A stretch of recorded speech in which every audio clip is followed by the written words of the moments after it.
Okay, fire away. Hello, everybody. Fire away. Oh, I was. Was you firing away? Well, I was, but then you told me to fire away as I was emptying the chamber. If you know what I mean. Fire away. Hello, empty the chamber. Hello, everybody. This is Joshua Hatton with One Nation Under Whiskey Podcast. I'm joined today as always by my good friend, my business partner, the lovely, the slightly grandpa-ish looking, but he wears it well, Jason Johnston Yellen, a.k.a. the Whiskey Wizard, a.k.a. Dram Golf. Dram Golf. Hi, Jason. Yeah, cheers. Yeah. Cheers. It was just... Yeah, you too. It was a little chilly in my office today, and so I put on a cardigan. And so that continues the grandfatherly look. To be honest with you, I've been wearing cardigans since I was 14 years old. So, and I've been going grey since I was 16. So this is a look a long time in the making. Were you wearing cardigans because of the band, the Cardigans? No, actually, I didn't like the Cardigans. How about that? Yeah, how you like them apples? If anyone from the Cardigans is listening, I never liked your band. I'm sure it was just a taste thing. Like, you're not about to, call them out on bad musicianship or bad songwriting. Nope, just a preference, a simple preference. I barely remember them, except their name. Yeah. What did? No, it was kind of a weird crossover, right? Because there's me, when you talk about grandfatherly, there's me in my teens listening to Led Zeppelin and Deep Purple and Black Sabbath while fostering this, vegetarian light, not that I was vegetarian, but vegetarian light, cardigans, flat cap wearing, heavy metal listening. It was...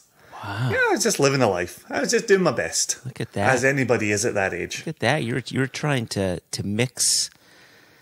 You're trying to mix metaphors. No, not mix metaphors, but you were mixing it up a little bit. I appreciate that. You had your own style. I wasn't necessarily a straight lines kind of person. And, try this on and try that on. And of course, I had my mom asking me, every week, are you gay? Are you gay? And it's funny because, it's not a thing she had an issue with. I think she just wanted to know, right? The truth is out there. And she was in search of it. And I kept saying, I'm not. I just like wearing cardigans in my teen years. I think she had more issues with the cardigan wearing than she would have the lifestyle. Well, I mean, that's a fair statement. Who the fuck wears a cardigan? This guy. So no cardigans in the history of Joshua Hatton? No, but you know what there was? And this Denim was... jackets. Let's. I know, I've seen photographs of you wearing the Canadian tuxedo. No, I love that look, and by love I mean I hate. But no, if we rewind the clock back to the early-ish 90s, and I was going to all these hardcore shows, straight edge hardcore shows, Shelter 108, Burn, Quicksand, all of these bands, and they were like hardcore kids had a bit of a look, really baggy shorts before baggy was a thing, hanging down below your butt before that was a thing, and Vans. And now I had Vans. I am a Vans collector, but I would always go to shows wearing, you ready for this? Vegan wingtip shoes. That was my thing. Lovely. Yep, I wore wingtip shoes. Right. Right. Did you ever wear your Vans down by the river? Vans down by the river. Why does that sound familiar? Why, like, I feel like I should get that reference, but I'm not getting the reference. First off, I am 35 years old. I am divorced, and I live in a van down by the river. Yeah, that's not, like, I know what you're talking about, but I cannot picture it at all. It's hilarious to me. I even showed my boys this clip from Saturday Night Live. When Chris Farley's the motivational speaker brought in by Phil Hartman, who's the dad. And he's pulling his pants up like this. Pulling his pants. Yeah, I showed my kids that too. I don't remember him. I don't remember the van down by the river line. I guess I need to rewatch it. Wowzers! Look at me getting an SNL over you. That happens once in a blood moon. Yeah, it really does. I mean, you just watch it for the news, don't you? It's true. It's true. It's the only way I keep up with world affairs is by watching the Weekend Update. It's always been interesting to me that they've put a dedicated news segment in a comedy show, but I've always appreciated it. So, and they do report. I mean, it's all joking, but they'll say what? It's joking. No. I think you've picked up the wrong end of that stick. Huh? So that's all serious? That's exactly it's it. For reals. That's news delivery. Yeah, absolutely. Mm. It's no less real than another channel. Anyway, Jason, what do we have in store today for our listeners? Oh, we're going down there. Down by the river, in a van down by the river. Yeah, it's a river down by Yakindanda. Yakindanda. Oh, do you know that after we interviewed Leigh and Bree, who are just such lovely, lovely people? Absolutely lovely, yeah. I researched house prices in Yakindanda. Did you? I did. Yeah? I did, because I obviously I love saying it, and obviously I love Leigh and Bree, and obviously we love Backwoods Distilling. And I thought, the way they talk about their community, that sounds like a community I would want to be a part of. And so I went and looked at house prices, and boy, did I find some lovely houses on some lovely land. And boy, could I not afford any of it. So that was a little bit of a kick in the nuts at that time. Huh. But did you ever look at house prices when I talk about how wonderful my Guilford, Connecticut community is? Let me think of the correct way to get out of this cul-de-sac. It's a great name, great town. Yeah. To live in America, I know there are a lot of wonderful, wonderful, wonderful spots. Mm-hmm. In spending my money in America for the dream location, I'd be back in the Pacific Northwest. So, to my heart, every option in the United States is second to the Pacific Northwest. So, wow. So with all due love and respect to the Northeast, which I know is your heart's priority, it's all number 2 to me. It's bold number 2. Did I get out of that cul-de-sac successfully? You definitely got out of it. I mean, I am not unscathed by your escape, but you remained unscathed. Here, before we move forward into a new interview, let me just cast our eyes back just for a moment. Okay. To a previous one, and not our last one. Our last one was Dr. Bill Lumsden right before Ardbeg Day, and you have had a chance to try Scorch. I still haven't, but it is forthcoming. I will get a chance in the future, and the near future at that. But we interviewed Matt Hoffman. We had a wonderful, wonderful catch-up chat about Westland, and we talked about the new release in the Outpost series. Yes. The Colere. Calcala. And so in that moment, we said, James Foster is the resident Latin expert at One Nation Under Whiskey. And we put up the James Foster bat signal, and he responded as he's a good lad and as he is prone to do. I wish he were our resident Latin lover. I think that would go a long way. There's so many things to say. So here we go. From James Foster. Yeah. Since you asked is how he opens this. So thank you, James. I learned to pronounce Latin using church Latin for singing. There you try to make all the vowels consistent and pure. And I'm probably going to butcher as I go through this. So E is E, always. Hence, colere Of course. No one knows how Caesar pronounced it. It's one of my favourite caveats. Of course, no one knows how Caesar pronounced it. I'm going to use that with my kids all the time. Dad, can we get 30 more minutes on TikTok? Let me say, children, no one knows how Caesar pronounced it. Isn't that a good go-to? So continue with James. On the podcast, I heard colere, colare, and cholera. Modern Italian says it differently, with a strong accent on the second syllable, and sometimes with the first E as e and the second as a. Colere. And he says, much ado, eh? Some of us must be ex-academics. And then he goes on, speaking of pronunciation, a funny story. I think it was in season 1, potentially episode 16, that you asked Mark Watt how to pronounce this word, which you and Jason should now read out loud. And you know exactly what word this is. Should we do it on the count of 3? Okay, go. 1, 2, 3. Cadenheads. You finally said it right. Yay! I've always said Cadenheads. You've said Cadenheads. No. Don't you dare. Always. Don't you dare do this to me. It's Cadenheads. And you always said Cadenheads. And I always said Cadenheads, even though it goes against, like, in proper English, Cadenhead should have 2 Ds. And it's Cadenheads because it's 1 A.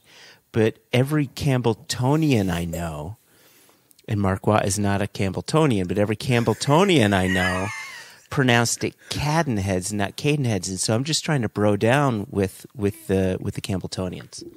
Well, you're going to like this next paragraph then.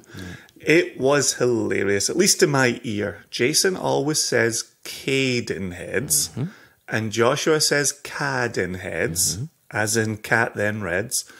You asked Mark Watt how to pronounce it. He said something like, well, if you were to pronounce it correctly, I guess you'd say Cadenheads. Then he said Cadenheads for the rest of the interview. So point to Team Jason, if you want to be correct, and full marks to Joshua for saying it how the person who would surely know does. There we see that full circle. And you can tell James is a parent. Look at that. He has commended both of us and given points to both of us, even though we say that one word two different ways. I think my favorite part about this whole little segment with James Foster's email was you talking about him mentioning that in church Latin, the vowels are all pronounced in such a way to keep their purity. And then you went on to talk about not wanting to butcher the word. Yeah, it's butcher. It's not butcher, it's butcher. Rhymes with boots. It rhymes with butch. Butch, butcher, butch. Oh, butch? Oh, interesting. The root of butcher is pronounced butch. Interesting. Okay, carry on. You've made your point. Move on. So we've got a podcast guest, right? Butcher, not butcher. Butch, booch, butch, booch. Booch? Booch? Booch, butch, yeah. So how should we pronounce the New Westland? Colere. Yeah, because the first E is colere, and the second E is a. Colere. However you pronounce it, it remains delicious. It remains delicious. You know what? That's the moral of the story. And we got a text from Matt Hoffman about it. That we did. And I'm going to paraphrase because I don't have more devices in front of me. But he said he appreciated your Italian. For. Colere. Jason, I'm tired of listening to us. Let's listen to... Do we have someone else we can listen to? Yeah, let's listen to us, but with Leigh and Bree to break it up a little bit. Oh? Well, let me say one thing. You always invite me and I always say, nope, I've got nothing to say. Let's just go to the interview. Yeah, I and wasn't today going you to do don't it this invite me time. and I have to stop you because I've got something to say. Jason. And I may or may not say this during the interview. I may not have just said it to you once we stopped recording, or we may have said it to Leigh and Bree without the recording running. Mm-hmm. But I wanted to put this signpost out for our listeners, where in listening to Leigh and Bree talk about Backwoods, it often makes me think of the ways in which Matt Hoffman talks about Westland. And you hear community being discussed, you hear right practice being discussed, but you also hear heritage grains being discussed. True. You also hear about that focus on distillation, the focus that's there on fermentation. You hear about somebody who is paying such close attention to distillation. And it's not just a bring in the grains, get some sugar water out of them, get it fermented into alcohol and get it run through a still.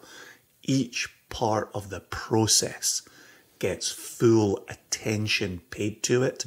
And I love, love, love listening to that aspect of Leigh and Bree and Backwoods Distilling. Yeah, there's a certain level of give a shittedness to it. They really give a shit about what they're doing, and it's evident in the conversation, and it's evident in the final product as well. Exactly. And then the final thing, which I have said on previous podcasts, both One Nation Under Whiskey and Extra, and even on Triple M, which mates movies and malts, is Leigh Attwood is the very man who coined Dramgolf. Yes. But there was no recording in place when he said it. And so there is no audio evidence of him coining it. But when we told Bill Lumsden about it, when we told David Blackmore about it, when we've said it on any other podcast, Leigh has always received credit for the creation of Dramgolf. And this recording comes from the very day, afternoon, evening when it was coined. But you're not going to hear it covered in this interview. Dramgolf. All right, let's hand it over to Leigh and Bree, who are down there in the lovely Yakandanda. How do you pronounce it? Yakandanda. Yakandanda, you shall pass.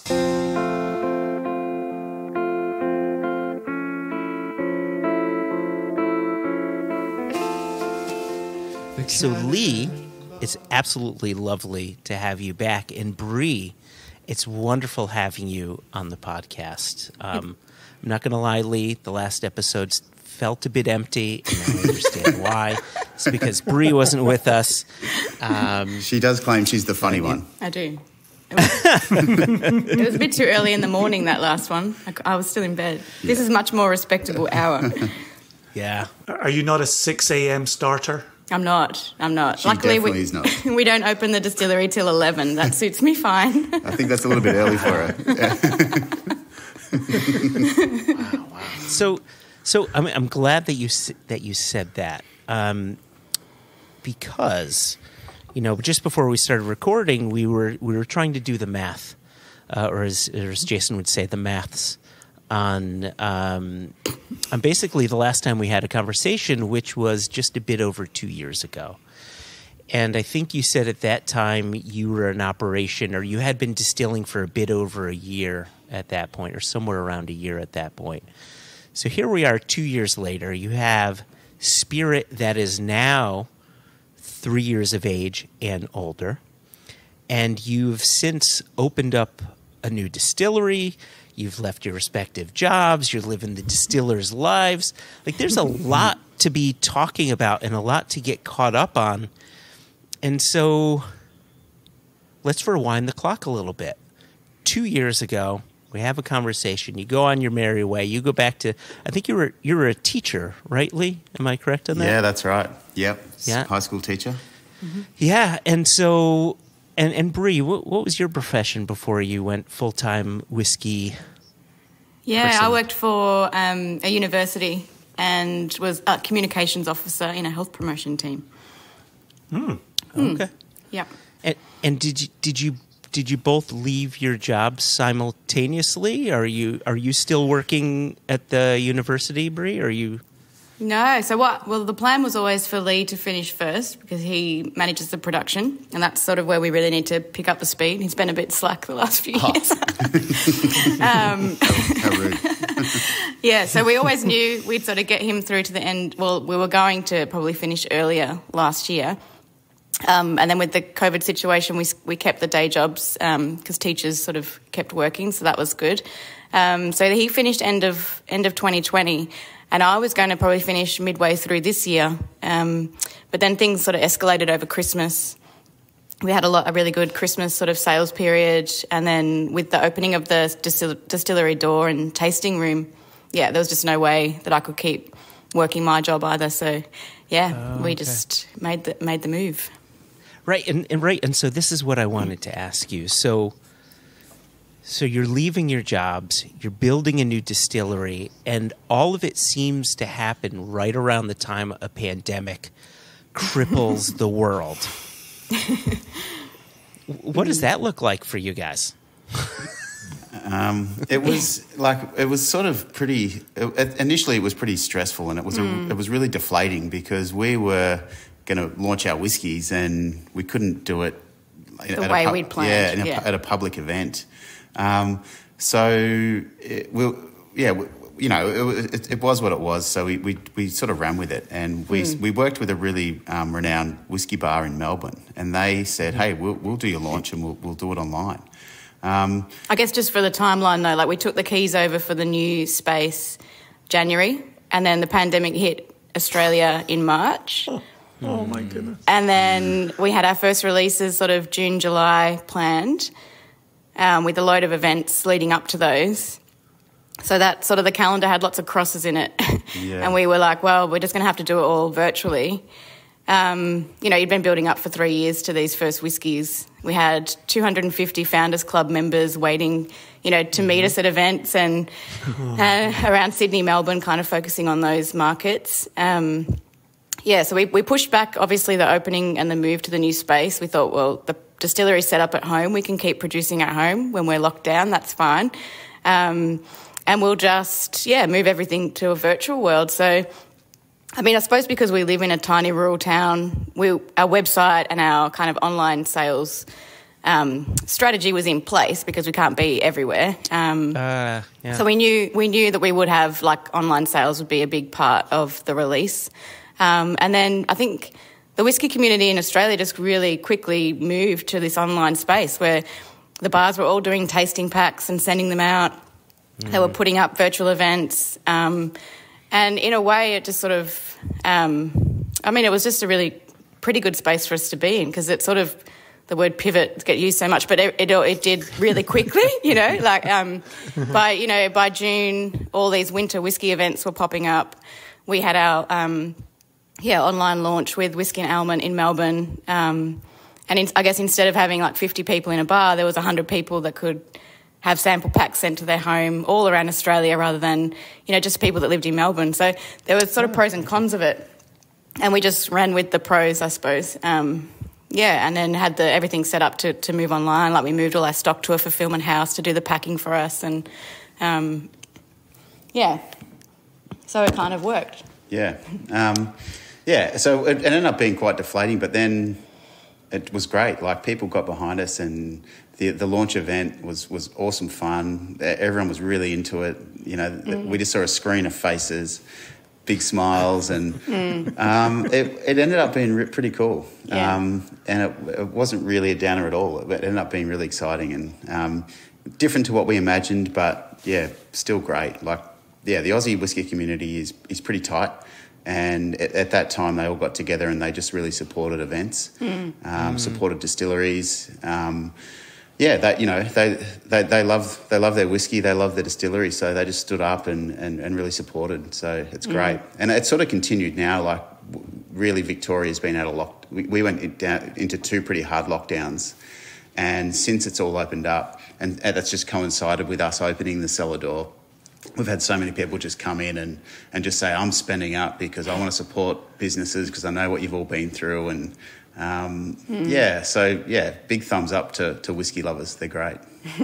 It's brilliant. Can you remind us how far you are from somewhere like Sydney or another major city? Yeah, we're about 6-hour drive from Sydney, about 3.5-hour drive from Melbourne.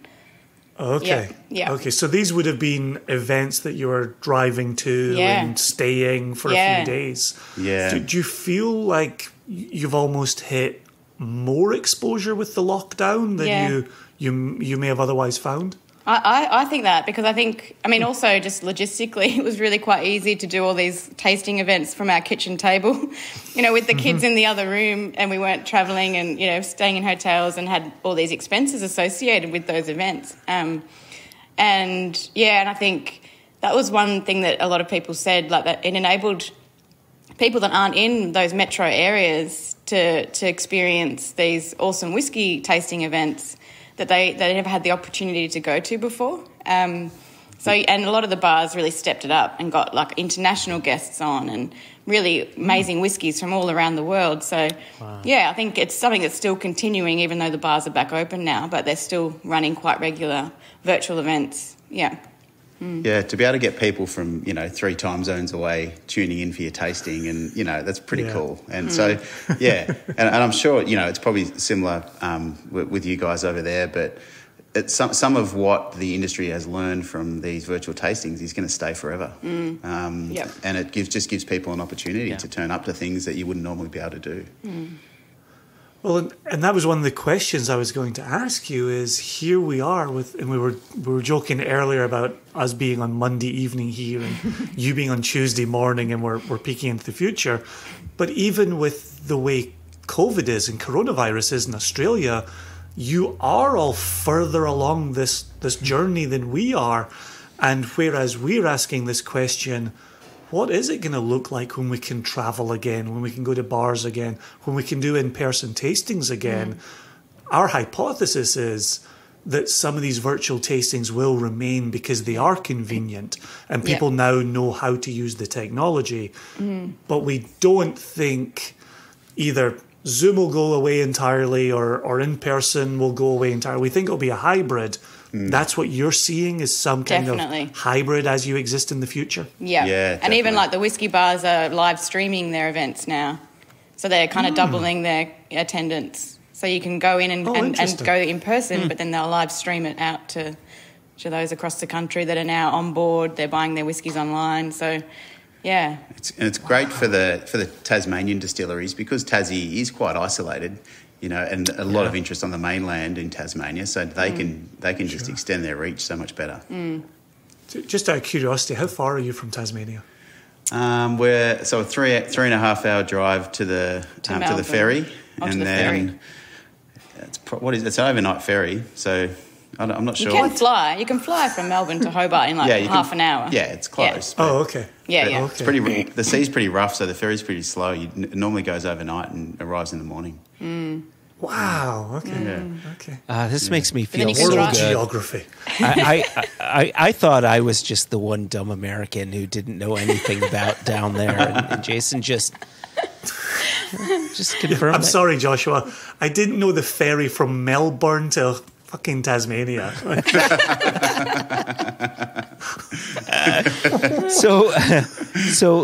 Let's get back to the part where you got the keys to your distillery in January 2020.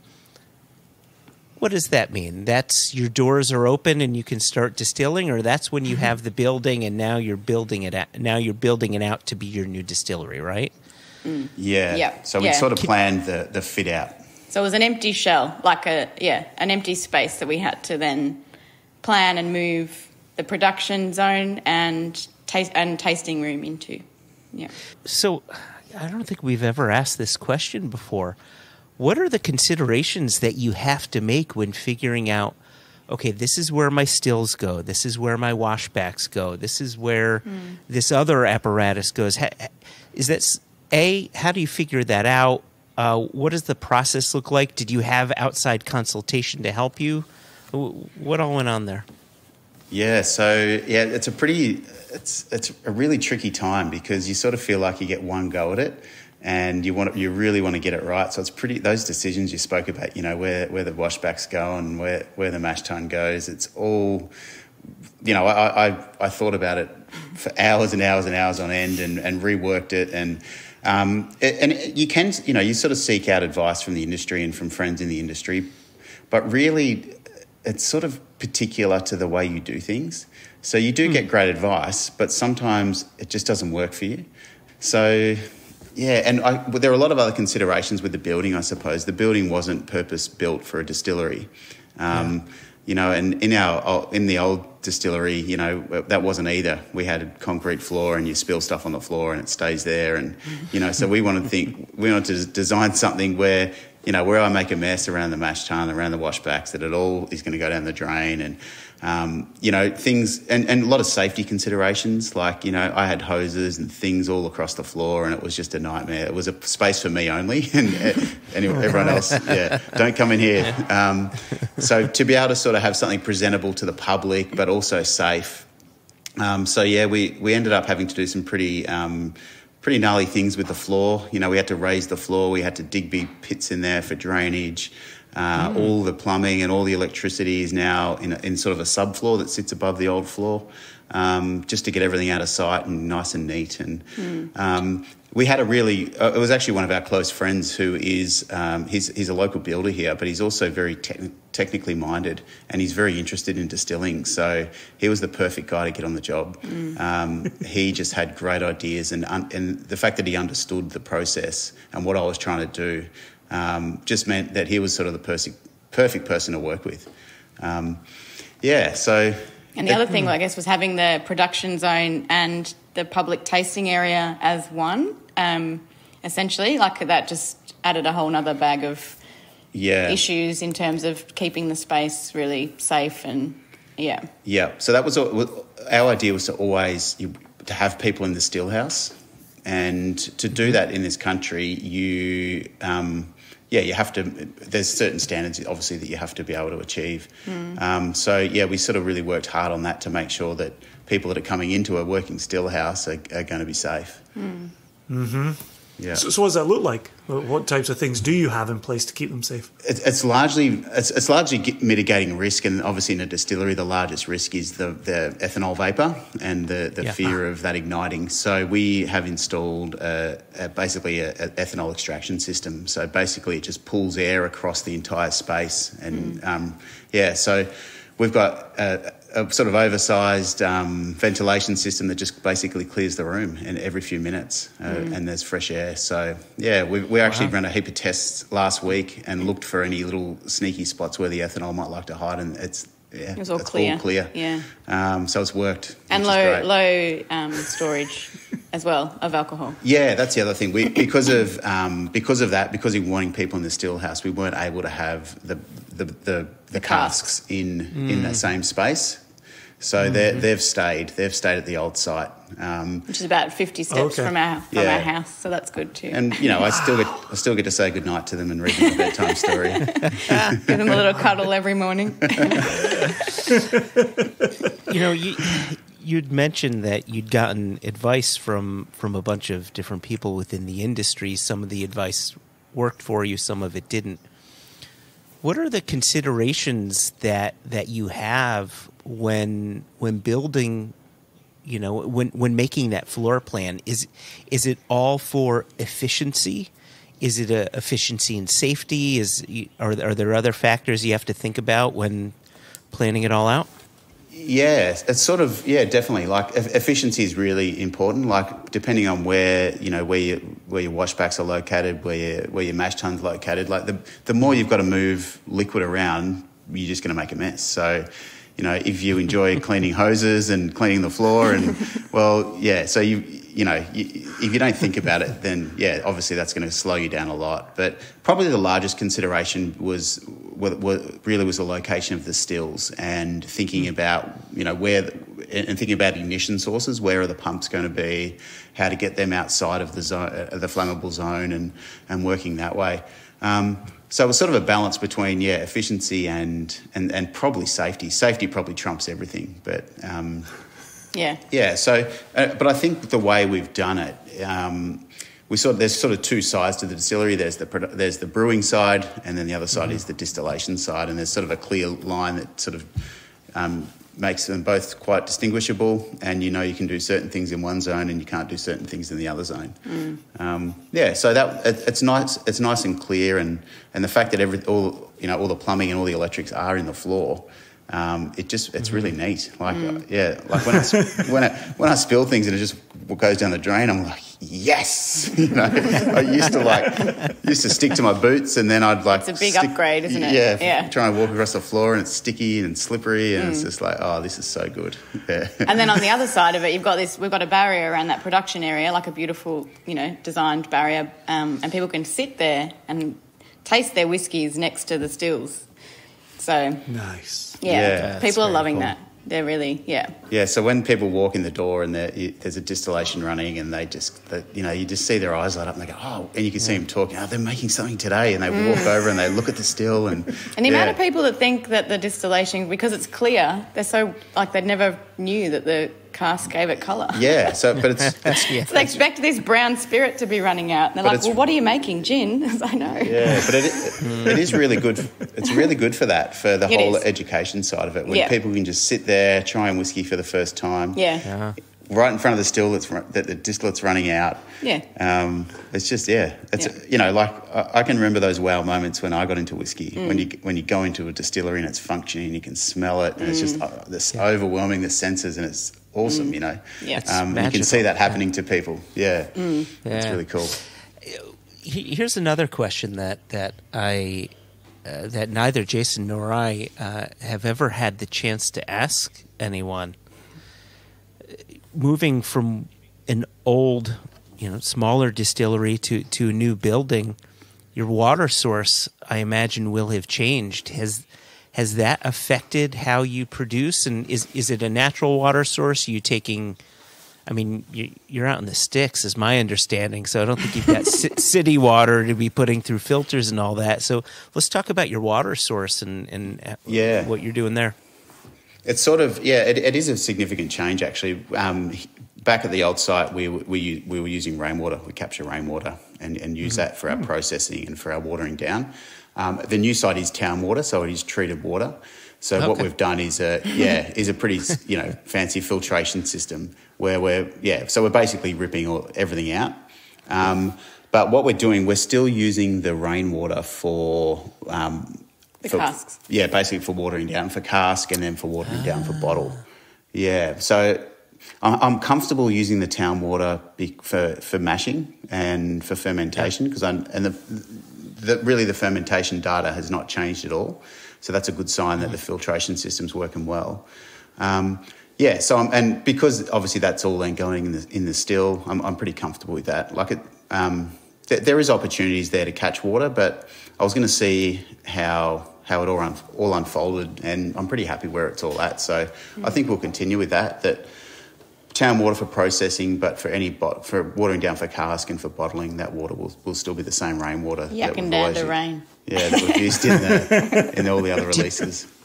Did you? Are you seeing a pH difference between the rain and the town? Yeah, slight pH, not too much though. The water here is sort of around, the rainwater is sort of around 6, and the town water is about 7. So no problem. Before filtering or after? That was before. Sorry. Yeah, good question. Before filtering. Yeah, it was about 7. So good question. I can't remember whether I've tested it post filtering. Good question. You come to One Nation Under Whiskey for the hard hitting water pH questions. Yeah, the hard water questions. Yeah. See what I did there? Yeah. That's the first thing I'm going to do when we're done here now. Yeah.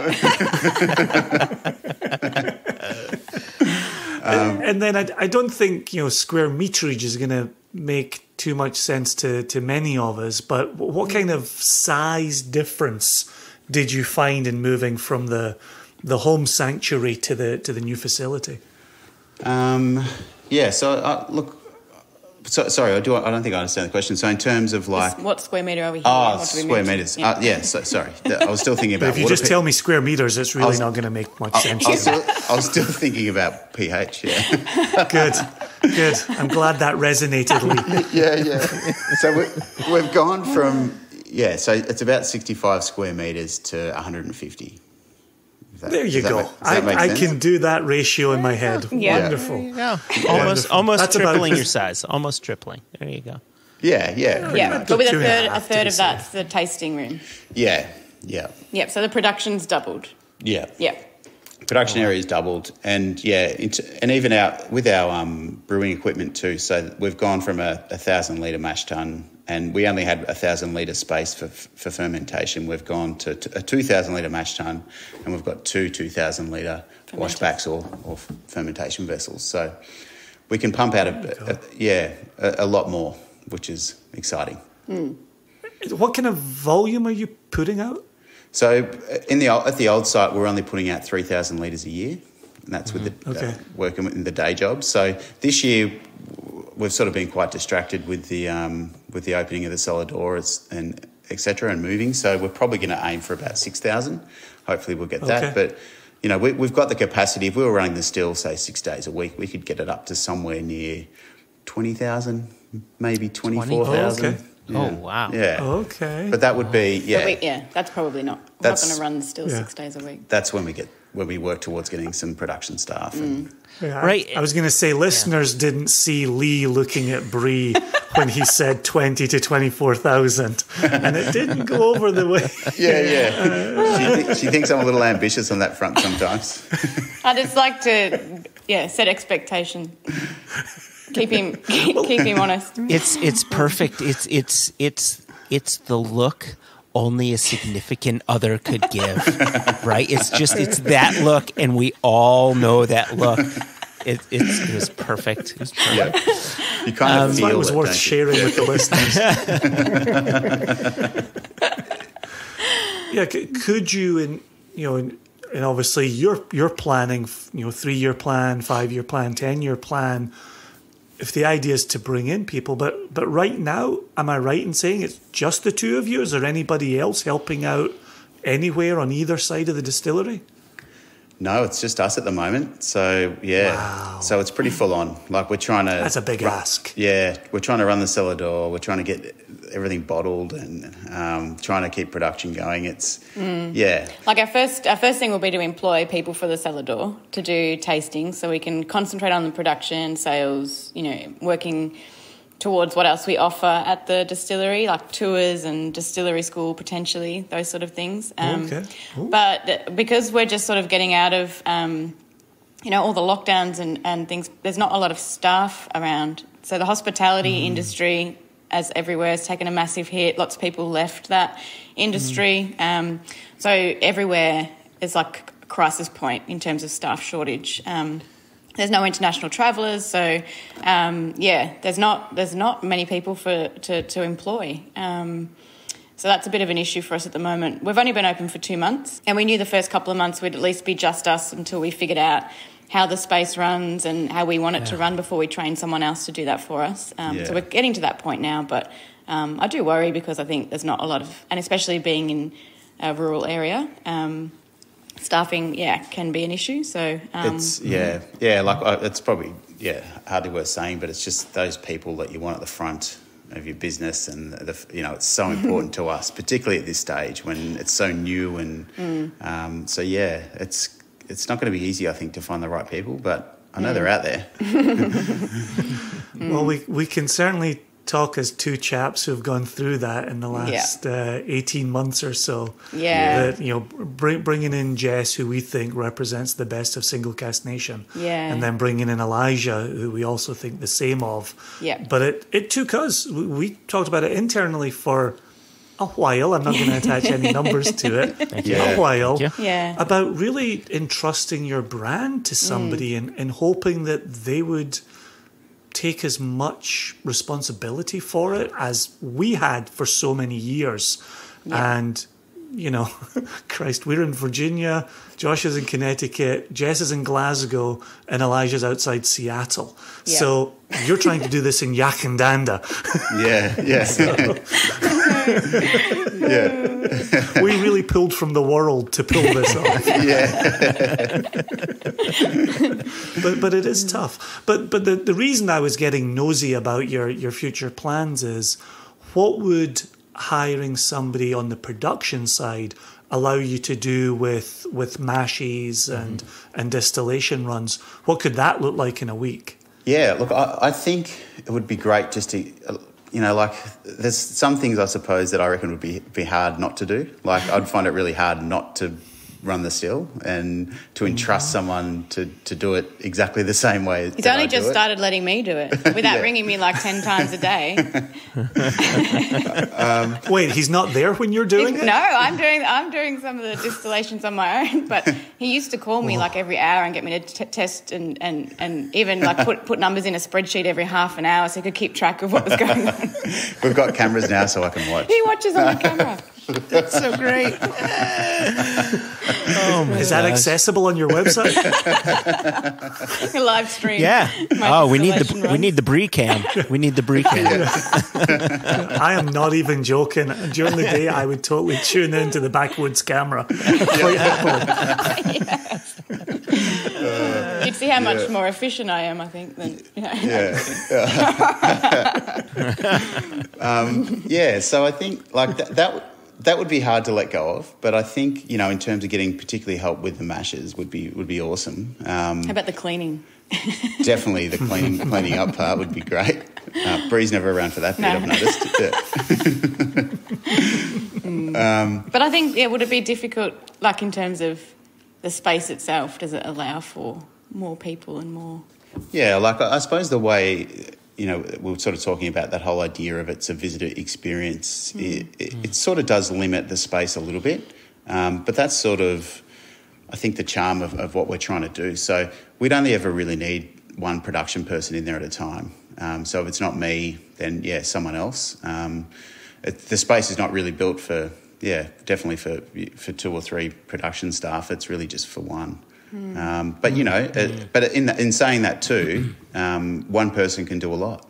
You know, one person can do a mash, and whilst running the still, so a lot can be achieved. It's really just getting someone in there for an extra mash a week and maybe some extra distillations a week, and that'll really get us rolling. He's trying to talk himself into it, bless.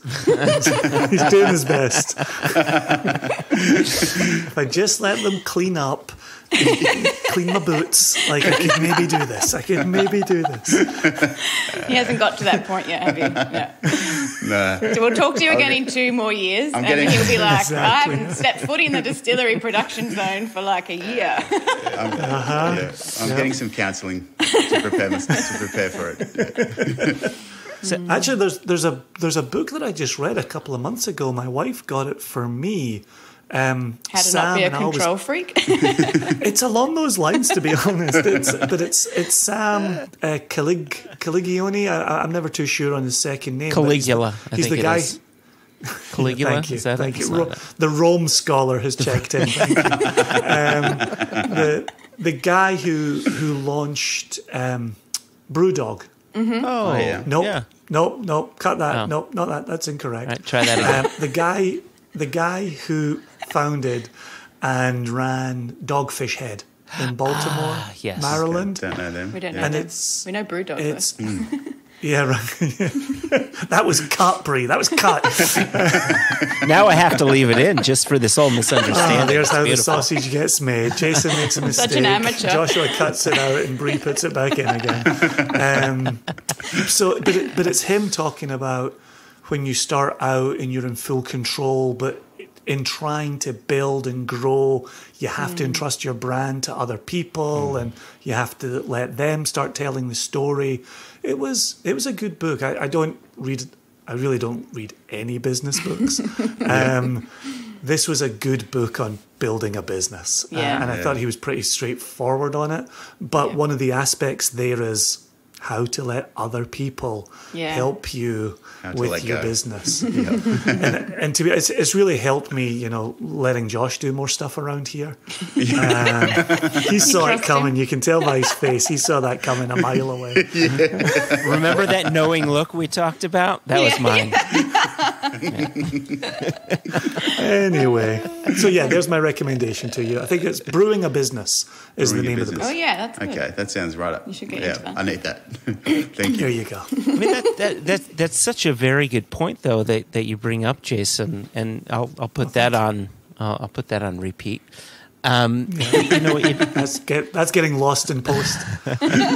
You know, it feels as if you guys found yourselves at a crossroads somewhat recently. The crossroads is, do we take this leap of faith? Do we leave our positions and buy a new facility and just say now this is how we're going to direct our lives? And before I go on with this question, because it is going to take us a bit outside of what we're talking about, and I have a feeling you're going to bring this up again, so I want to be certain. You mentioned cellar door a few times, and so what is cellar, as an American, a cellar door is different from what you're saying, I think. What is a cellar door? Right, yeah. So because you can interchange distillery door and cellar door as sort of this, but it gets interchanged a lot, doesn't it? Yeah, I guess we just sort of caught that from the wine industry around here. They have cellar doors where you go and do your tasting from the cellar. See, I prefer to say tasting room because I feel like it's a better example of what we offer. Good point. Gotcha. Yeah, but we do interchange the three things: tasting room, cellar door, and distillery door all get mixed up. Okay. So you're at a crossroads. You left your old jobs. You started a new distillery. You have a new cellar door. Another crossroads, I imagine, isn't too far away as you're looking a year, 2 years, 5 years ahead. And I'm curious, like, do you feel as if you're there? Do you? I guess my question is that sometimes it takes me a while to get to my point. But my question, God, I need shut up, dram. Jason! Holy Jesus Christ! Moly. My question is, and this is like the listening only to Jason Bateman. This is the only way I can get Jason to drink is I just carry on until he pours. Oh my God! Okay. I do apologize. I'm just going to pour some Starward while Joshua is asking this. Just put him out of his misery. It's not a question. Glug, glug, glug. You know, my question is, what's going to push you over to bringing on those new hires? Like, how long do you want it to be a Leigh and Bree thing until it becomes something where now you have dependents now. You've got your kids, but soon you'll have employees as dependents. Like, what is that looking like for you? Are you even there right now? That? We are, definitely. We talk about it every day. And I think so we just wanted to get a couple months into running the tasting room to see how that would go. Because, it's not a given that it's going to be popular or busy, but luckily it has been. Like, we've had that. We're getting really good word of mouth from local people. So we're kind of full every day and we're selling enough and that's all going really well. But then there's so many unknowns still, so we don't know how the winter will look like here, because we're going into winter now. It could either be really quiet in terms of visitation or it might be really busy if we get a good snow season. There's snow mountains nearby, so we get a lot of that sort of tourist traffic. So you sort of think, should we put someone on now or do we just wait and get through the winter and run the cellar door ourselves and just keep making whiskey and... Yeah. So we say, let's start advertising this week so we get the right person, and then we'll pull back and go, but what if winter's really quiet and we're paying someone to do what we could do? It's just there's a lot of to and fro about that at the moment. But I think certainly like what we're doing at the moment is not sustainable for too much longer. There's just too much to do, and we've got a lot of nice problems in that we're just selling loads of whiskey and. We're just running out of time to do things like bottling it and trying to, Yeah, so we're in a really good place, but it's just not sustainable. And I guess we're still finding the groove of what we do and how it looks, and then we'll be able to pass that on to others. And our limitation is still and always the volume we currently have. Like we've talked to Josh about this before. It's just it does limit us in how much. Like we want to push the tasting room, but at the same time, if we were to sell too much whiskey next month, we have no whiskey after that. We can't magic up more whiskey at the moment. It's like we've just bottled some more single malt. That's got to last us till August at least. So it's sort of this, it's a really hard thing to manage. At the moment, we can't even do an online release because we know our online sales go so well. But then the stock at the tasting room, will be compromised. So it's a tough position. It's sort of the price we've had to pay for just keeping it Murray & Parr team, and doing it the way we've done it, keeping our day jobs and just making as much whiskey as we could on the weekends. We did that for 3 years. That's the price. But I think it'll pay off in that Backwoods is ours, and it's hard. We're a little bit short on stock at the moment and for the next little while, but. We need to make sure we're not saying this again in 3 years. Yes, it just occurred to me. I feel like I'm giving myself it's a business coaching session. Yeah. Although, to be honest with you, we're having conversations with Scottish distillers that have been in the business for 100 years and they don't have enough liquid. Yeah. And so the entire industry goes through peaks and troughs. Yeah. It's a constant round of swings and roundabouts where you're trying to hit demand and demand goes away for a little bit, and so you're sitting on too much stock, and then demand comes back again, but you pulled back on production. The whole industry at any given time sounds like it's doing the same thing. It is interesting listening. No one's cracked it yet. There is no doubt about that. Diageo has not cracked it yet. So, but it's interesting in listening to you both. Like, I can't help but think about David Perkins in High West in some ways, where there he was in Park City, dependent on snow season. Obviously, Sundance didn't hurt. But then also just up the road from me, Scott and Becky, who we talk about all the time. Yeah. And the way they had jobs and then left them and built. And they're just over a decade into this now. And they're playing that game of what does production look like? What does demand look like? Yeah. And so these are people we absolutely cherish. And so comparing you to those people is nothing but a compliment. Even business aside, it's nothing but a compliment. But I've got a few questions I'm going to try and roll up into one here. And it's going along the lines of the bottling, the online world. So I'll try to ask my question quicker than Joshua, even though it's 3 parts. Thank you. And so 2 people laughed. That'll do. So we've been talking through COVID, coronavirus lockdown, the loss of tasting rooms in the US, about direct-to-consumer sales. And you were mentioning earlier about wrapping up some packs and getting them out the door. So what does direct-to-consumer sales look for you? How do those online releases look for you? And so maybe it's a 2-parter for the moment, and then I might have a wee follow-up as you get through the first couple of parts. So I suppose, well, we're talking I think, what's our biggest online release? It's been maybe 400 bottles. Oh, the first release was about 1,000. But that's true. Yeah. But so what we've done is, I guess, the first release that we had in August, we decided, and it was actually, I don't know if it was a very strategic decision. It was more about, we don't have time to do 2 separate releases, so we're just going to release our single malt and our rye side by side and see how that goes. So they were both bottled and ready. We had about 400 bottles of each. And we just thought we're going to release them together on the same night. And who knows, the single malt lovers that we know are everywhere, they might buy a bottle of rye as well. And so we kind of had that 5-week lead up to that first release. We just used our socials, basically. we did a couple of like online events, and then we launched it that night, and they sold out in 24 hours. And a lot of people bought a bottle of each. So a lot of people that had never bought a rye bought it along with the single malt to have that sort of twin set of a first release of a small, batch distillery. So that worked really well. So then we were like, okay, well, surely we can't follow this up. Yeah, so that's kind of like, a good first start. But like everyone said to us, look, you'll sell out your first release. That's a no-brainer. Like people will buy, but, good luck with the next couple kind of thing. And then the second release we decided to do was in October. So it's only a couple of months later.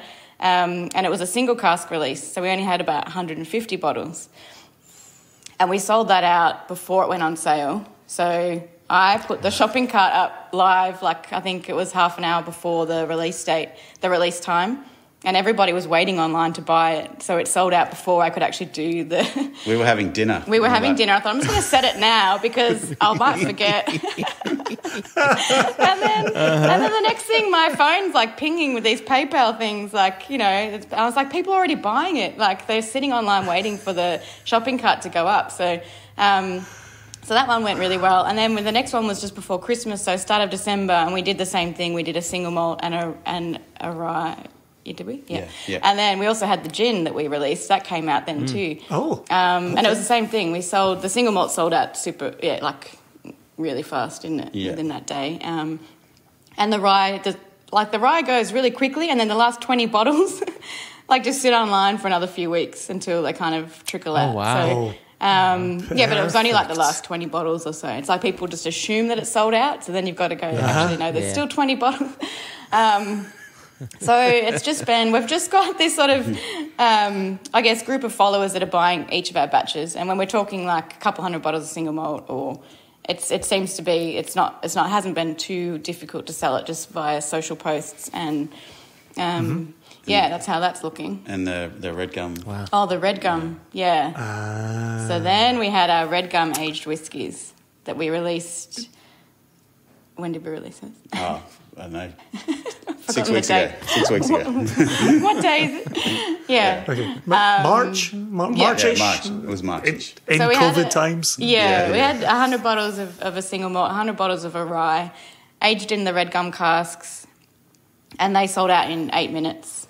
And they were a lot higher priced than our standard whiskies, so we were kind of nervous. We thought maybe the price point will kind of slow it down a little bit, but no, it didn't.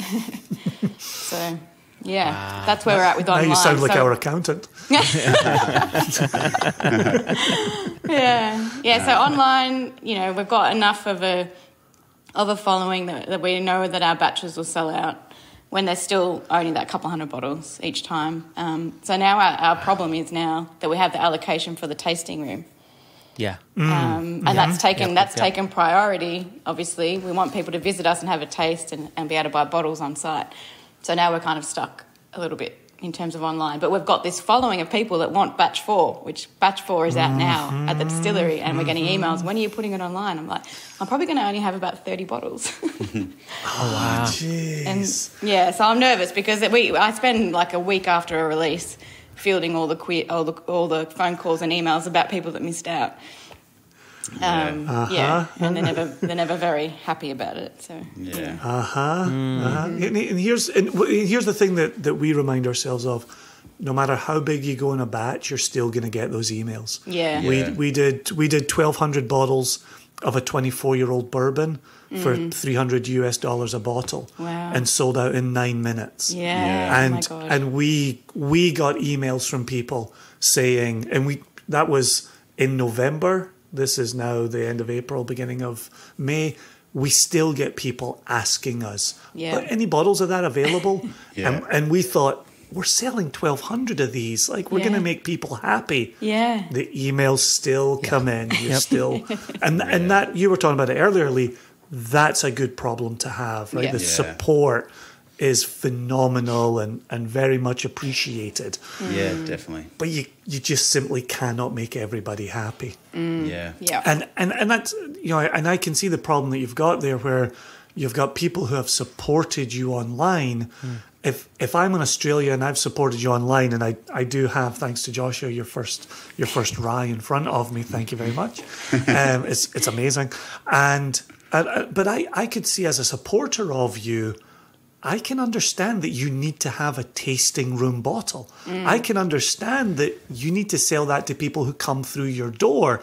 At the same time, I might place a cheeky wee phone call to you and say, is there any chance? And so I get it, and I would certainly hope your supporters would get it, that you do need to grow and you do need to have different kinds of offerings. You know, when Josh and I go to Scotland, we get the Glenmurray fill your own that's only at the distillery. We go to Bruichladdich and get the fill your own. We go to Kilchoman and get the distillery only.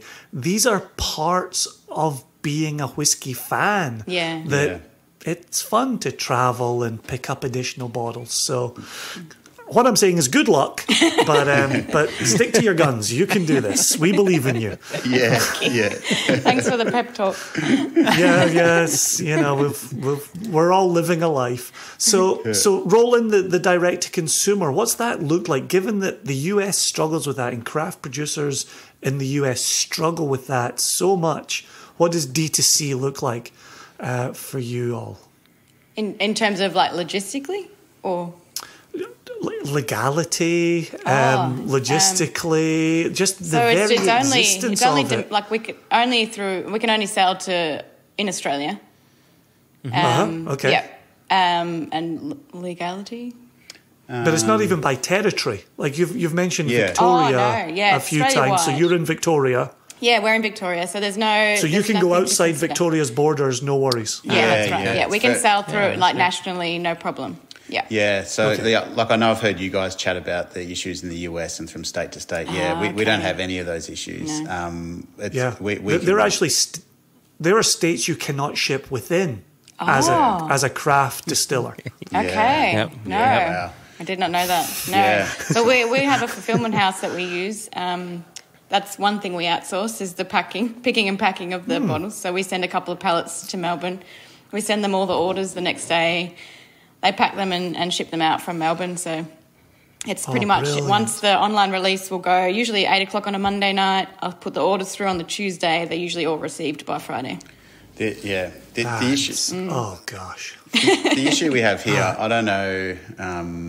I don't know whether we spoke about this last time, but we pay loads of excise tax. So You mentioned it, but only in passing, and you certainly weren't frustrated by it. You seem fully comfortable with it. Fully. You were very supportive of your local representatives. Yeah. Does that sound familiar? Yeah, sounds about right. Really, no. But so it's great. We can sling our grog around the country, but we certainly do pay for it. We pay 3 times more than the Kiwis across the ditch, and we pay up to 10 times more than some US states. So there's a real campaign developing in Australia now to try and to change it because it increases twice a year as well. So it's not like it's slowing down. It's that's really putting a handbrake on the industry. Which is are there ears open to that? Are there representatives who would like to slow this down or put it in reverse? It's actually in the last sort of 12 months it's got more traction than it ever has. I think because we got a reprieve during COVID for 6 months and then it's just started going back up again. But it's been spoken about on the floor of Parliament, so that's a big step. So so hopefully that just keeps gaining momentum and really we need sort of more consumers getting behind it as well, which they are. The more they learn about it and the more pressure they can put on the government, then and I suppose what's really unfair about it in this country is that if you produce alcohol in beer or in wine, you're on a completely different tax regime. So it's all scaled. It's really anti-spirit the way it's unfolded, and that's because it's 100 years old when there were lots of alcohol problems in Australia because of it was post gold rush, and so it's still that mentality, and it just doesn't suit anymore. It just doesn't work. It's unfair, especially like the push in the craft spirits industry has been around drink less, drink better movement, but we're still getting taxed as if we're kind of the bad guys in the drinks industry. So Yeah, it doesn't add up these days. No. Are you talking about being taxed in terms of just owning and operating a distillery, in product going out, in terms of the consumer having additional taxes? It's sort of all of it. Like we pay excise when the bottle leaves the bond store. So as soon as the bottle leaves, we pay every month, and we pay per pure litre of alcohol that leaves the distillery. But then also on top of that, we pay a general services tax as well. So then all of that, of course, is then passed on to the consumer, and it means that Australian whiskey is quite expensive. It's expensive in this country compared to imported whiskies. Well, yeah. Well, it's really all economy of scale. But those, if you bring in importers, are still paying the same excise tax that we pay. So, but obviously the difference is the economy of scale. So if you can produce 1 million litres a year, you can send it in to Australia despite the excise tax and still put it at a reasonable price. But when you're a small producer like us, so there is a lot of talk about the price of Australian whiskey in this country, and a big part of it is the tax regime. But in some ways the excise tax does even the playing field, because what's imported, they have to pay the same tax, so it brings up their prices. So at least we can sort of compete with them a little bit, even though our prices are still higher. But even though if we get reform, it makes everyone's bottles cheaper, and that's good for the consumer. So sure, you could see the desire for a consumer to be quite vocal about that. Maybe vote for representatives who represent that. Exactly. Well, thinking about the product imported into Australia, I think, Jason, you and I had a conversation with Eddie Russell. We talked about Wild Turkey comes into Australia at 38% alcohol, basically to bring the overall excise tax burden down. And it's the only way you get a whiskey at 38% alcohol. It's just amazing. And I would say, the citizens of Australia who are enjoying Wild Turkey are likely getting a lesser product. Right? Yeah, that's interesting. Yeah. Taxes. Do you get a sense, and I think we talked about this in the last episode as well, but now we're 2 years further on, and you yourself are 2 years further on. Do you get the sense that there's a desire to have an Australian spirit scene the way there's been such a successful Australian wine scene? Yeah, absolutely. Yeah. I think when we started, there were about 120 distilleries. Now there's over 300. So, in just that sort of 3-4 year period. Wow. Yeah, and I know certainly the way we kind of work in our local area, like this is a famous wine region, and in ways that kind of helps us in that it's and we start to talk about it more than just wine, but it's a drinks area. And so the wine industry has helped to prop us up, and I think it will really it's really laid the foundation for the craft spirits, and I think to be not only in Australia but to be recognised globally. I think people go, oh yeah, well Australians make good wine, so yeah, they probably maybe make good beer and maybe they make good spirits too. Because the gin industry is booming. Yeah. Okay. Aussie craft gin is huge. But in terms of people making whiskey, that's a lot smaller numbers. Yeah. There's way more gin. And how about those using heritage rye? Last year was a pretty good year for Aussie ryes. There were sort of 3 or 4 that were released that are really good. So it's sort not of as good as ours. But. Yeah, well, but it's a sort of it's a new category, and I think all of us sort of releasing at a similar time is really all helping each other. There's a big distillery here in Sydney, Archie Rose. They did their rye. There's another big one in Melbourne called The Gospel. And they're dedicated, right? Yeah. So, it was all just really similar timing, and I think it's just really helped to develop that interest in Aussie ryes, because Australian ryes are really distinct and different to American ryes. And there's a lot of, I guess, new kinds of styles of rye. Like, you know, you guys there have got the Shiraz cask that we did, and so to be able to experiment a little bit more with casks and their previous contents, I think is really an exciting area for more exploration. So it's a good time for rye, I think, in Australia. It's still very new and it requires a lot of education. But we're finding at the distillery door, where when we're lining up our single malt and our rye, a lot of people are leaving with our rye, and that just makes me really happy because they've sort of, you know, they've maybe learnt something, but they also they tried don't have something anything like that at home. Yeah, they might have tried something too that they don't normally try. They go, oh no, I'm just single malt, but then it's on the tasting paddle and they try it. And they go, oh my God, you know, mind blown, and they buy it, and it's just like, a little fist pump, like, yes, we told you. Yeah. For the benefit of our listeners, can you remind them your rye recipe? Because, you know, again, I'm just thinking of our American listeners. When we think of American rye whiskey, right, it's new charred oak, and the most popular mash bill is 95% unmalted rye, 5% malted barley. Most of it comes out of Indiana. There are obviously variations on that, but even those trying to do their own thing will replicate this 95.5 mash bill. And before we started recording and we're drinking your rye, you went on to talk about how different your rye is and why it's so different. So could you remind our listeners the details of your rye? Yeah, sure. So what's the champion of our rye is the rye itself, in that it was actually an heirloom variety, a heritage variety that they were using commercially about 100 years ago. And, you know, better varieties come along, so it was forgotten about and replaced. But some of it was found growing in a paddock sort of in the middle of New South Wales, and a farmer found it and they had it tested, and they discovered that it was actually a hybrid of these heirloom varieties. So they tasted it and they got a crop, and they thought, wow, this is really unique and really, really interesting.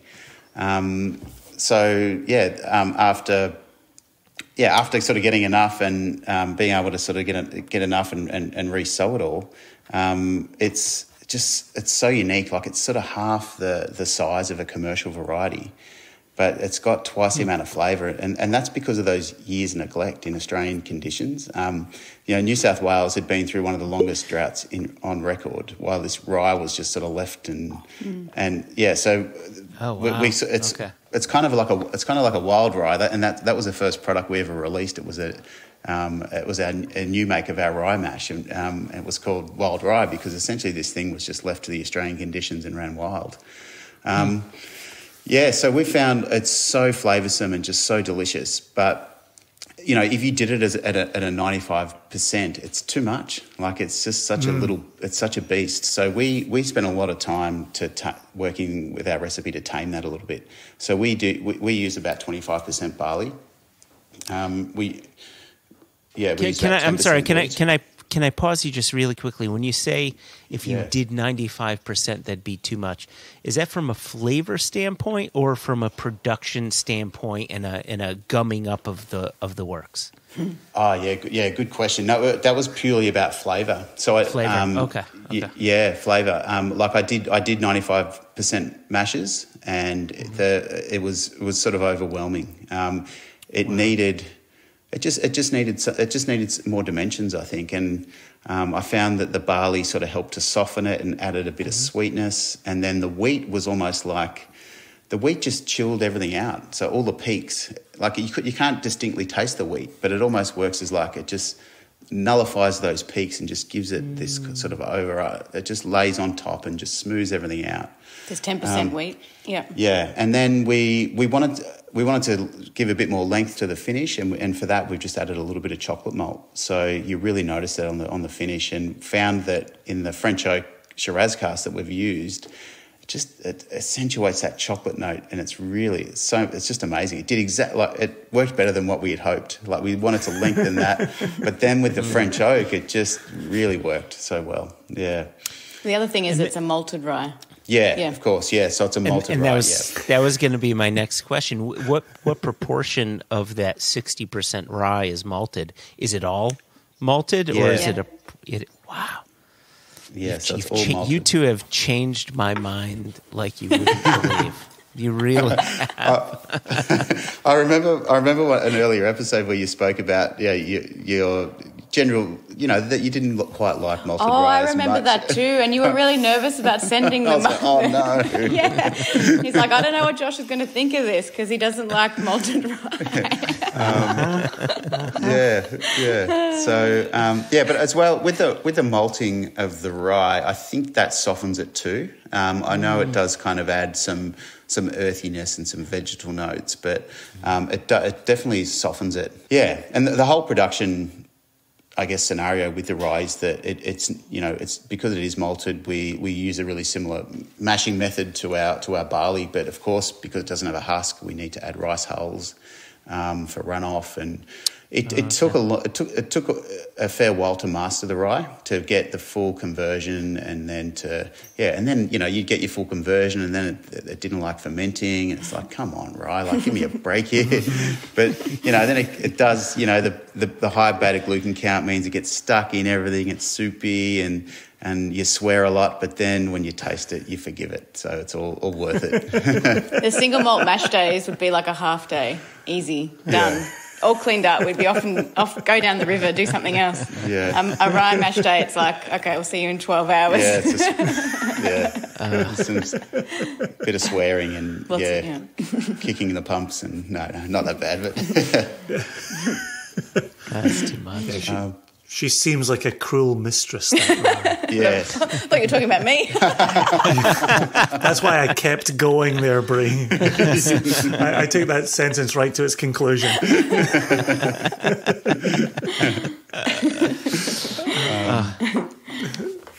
Yeah, so I guess we're lucky too in that where we are, we're in just thinking about mash bill and the grains that we have available to us.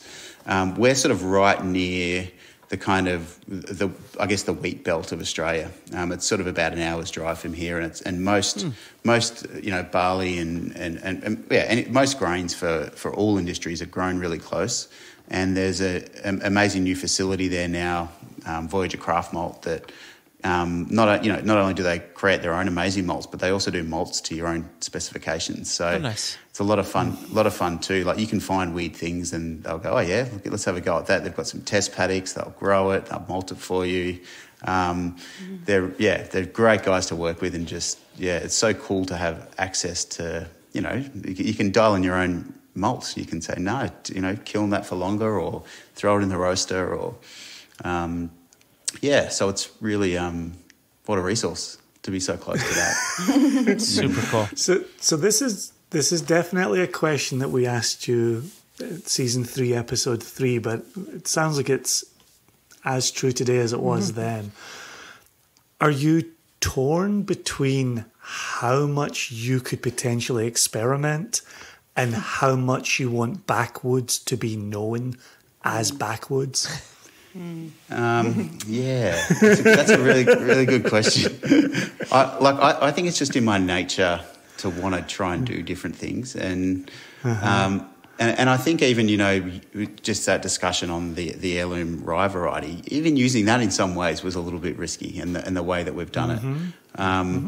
So I just think it's part of who we are, but we are also trying to create like a signature sort of Backwoods profile. But then in terms of, say, for example, with the red gum casks, we released those as special cask projects, so not as part of our batch releases. So we kind of try and differentiate the kind of more experimental stuff to the standard stuff, I think, and that helps. Yeah, because there are some other crazy casks down there. We do. Yeah, we've tried some pretty crazy stuff, and generally it's worked, which has been great. But we have got some other things on the horizon. We're talking about the malts again, and I guess our philosophy is wanting just to use local ingredients, and there's no access to any peat around us, so we've worked hard to look for an alternative. So we've been smoking malts with red gum as well.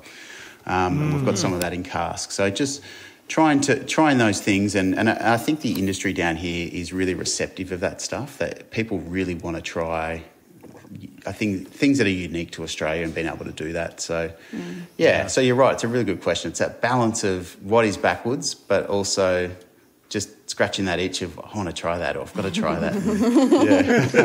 Do you find Backwoods in those crazy experiments, even in the weirder ones? Do you still say, I could recognize that as our stuff? Yeah, definitely. Like the red gum cask is a really good example of that. So particularly the red gum rye, like that. Just that rye grain was there. You could find it straight away, and you just knew that was our sort of DNA. Yeah, and the cool thing with that, because it was the exact same mash bill, same spirit as what you're drinking now. Just the difference that cask made. Like, so we did side by side tastings, of like a Shiraz cask rye and a red gum, and they were like completely different, but they still had the essence of that rye in there. Yeah, definitely beautiful. Yep, that's very cool. Yeah, I regret not getting to taste the red gum after we discussed it in the episode, but we can't keep being the people on the phone saying, hey, could you send some of this to America? Like, we understand you have a business to run, so mazel. We have had a few Americans that get in touch after that last podcast, and they get their family members to purchase in the releases and send them their gifts. Yeah. We've been hearing some internal whispers. Yeah.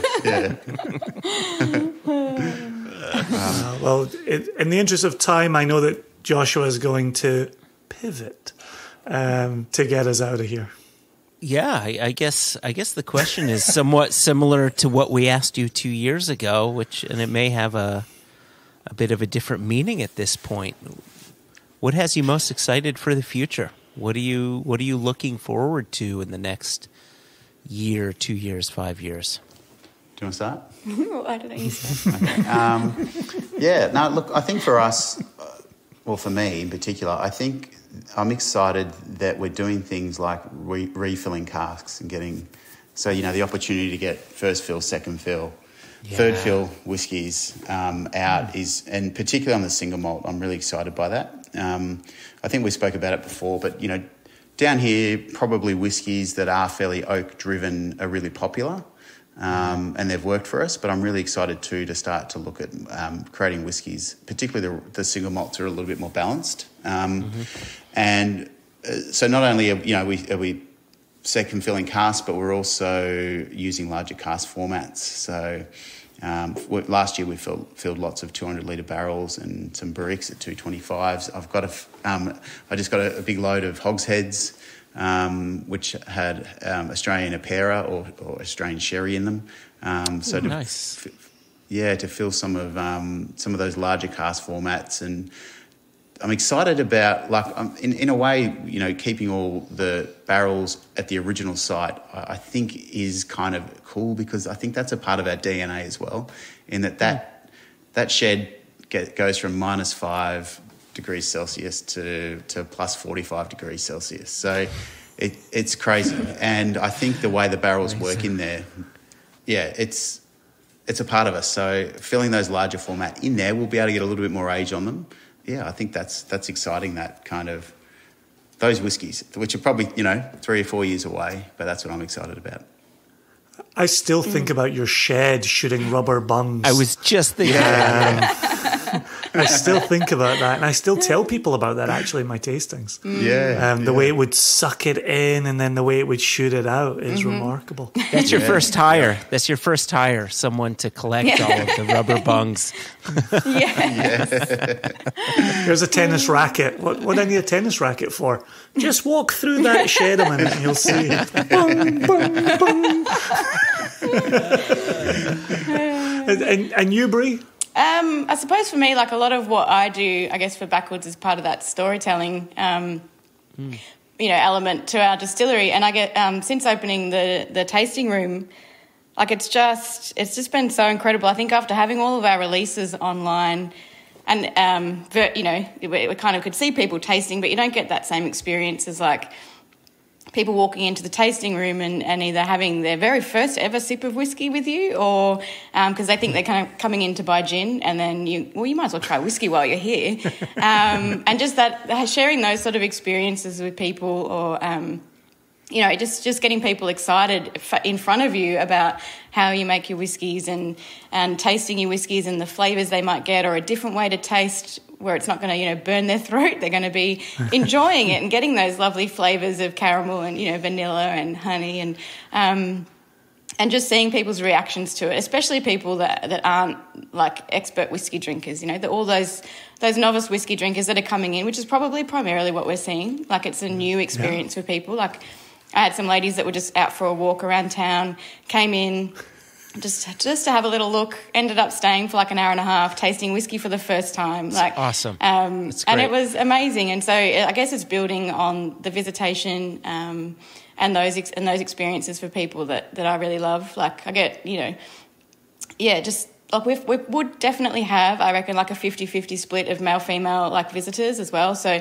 it's just seeing that firsthand. Like, I knew that that perception of like whiskey is you know, is for old men type thing was not true. I knew it because I live it. But actually seeing it, like with the distillery door being open, and that is exactly how it is. Like, it's a 50-50 split of people loving and enjoying whiskey. So I think drawing on that even more and trying to raise that profile of female whiskey drinkers is something I would like to do.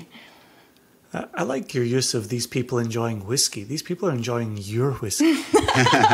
Yeah, that's true. And I'm loving the amount of thing to introduce them to.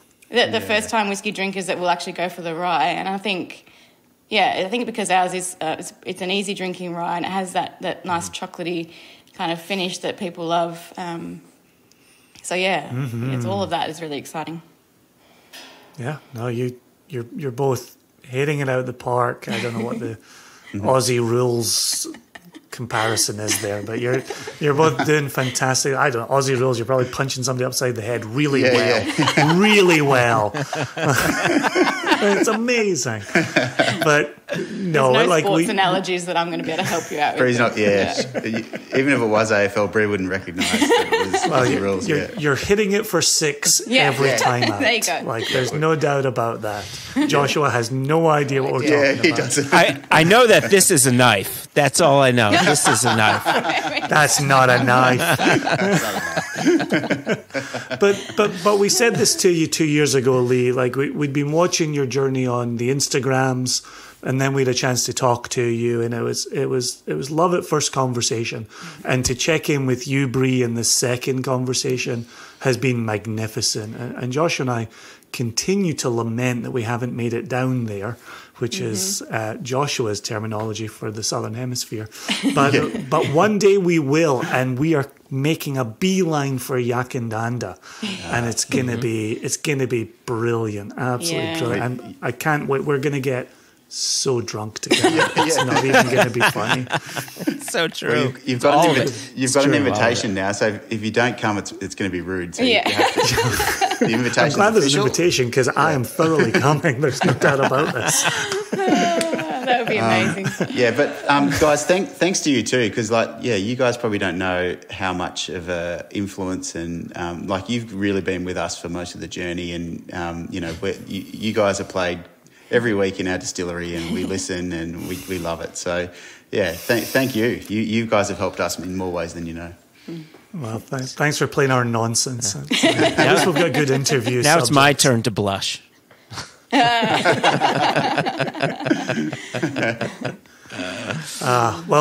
Continued success, and let's collaborate and let's make magical things happen together. Yeah, sounds great. Definitely. Okay. Thanks so much Cheers. for having us. Yeah, cheers. Thank you.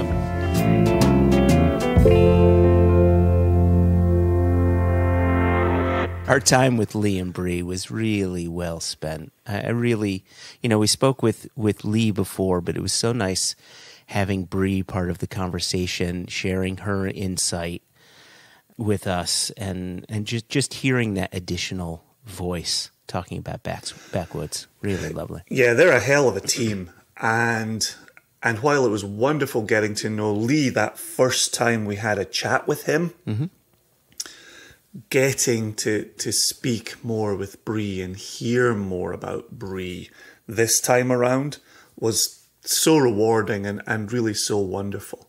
But what a pair, what a couple, what a team. And I think of us and our partnership of 10 years, and we, we talk about this seriously and we talk about this in a jokey way. We're obviously not married, although it often feels like we are.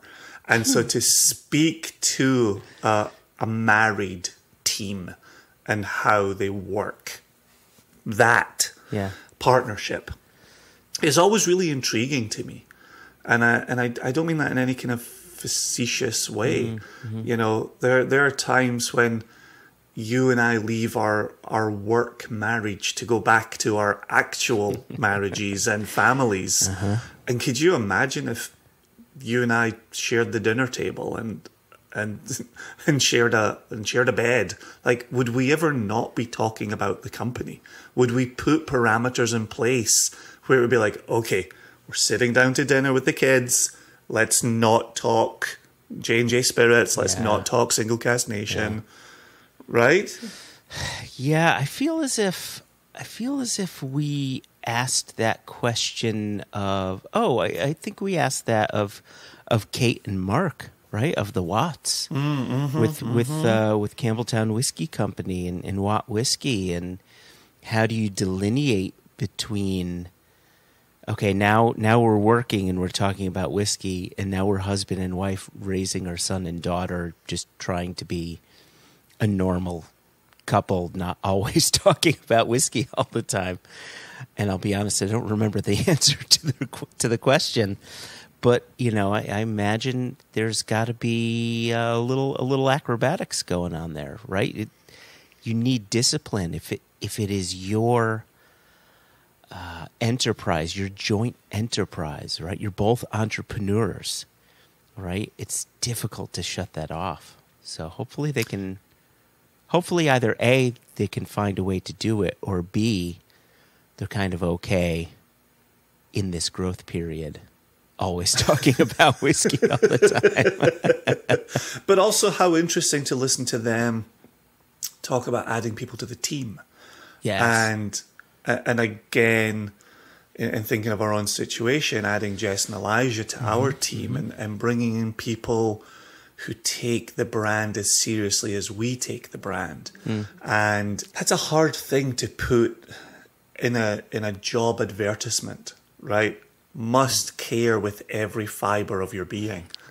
There might be some labor law against that, but how do you hand over the keys? How do you share the job, the responsibilities with somebody that you're adding to your vision, to your dream? It's one thing for both of us to share it from the founding. Leigh and Bree, a married couple, have shared it from the founding. Bringing somebody in from the outside is difficult, and I know, and we've said it to Leigh and Bree, we're incredibly fortunate to have Elijah and Jess on our team.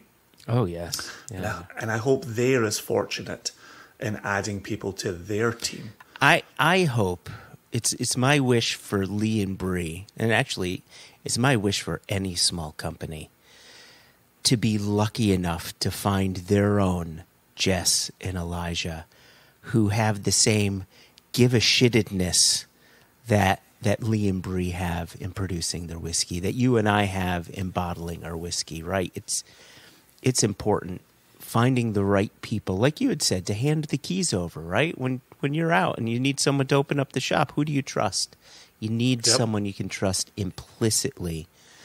And I just wish them the absolute best as they grow and add more people to their operation. Yeah, it's exciting times, man. Indeed it is, and I really hope that we get a chance to go down there and spend time. Australia, mainland. I think they call it mainland Australia. I could be wrong. But Australia mainland and Tasmania, which I know they call it, and New Zealand. Gosh, there's so much for us to see, so much for us to explore in the Antipodes, which I hope is a word. I hope it's a word too. I have no clue what you just said. Is there just like a Zealand? There is. There is a Zealand. Yep. There is. Did it lose its zeal? It did. Yeah. It did. That's exactly what happened. Yep.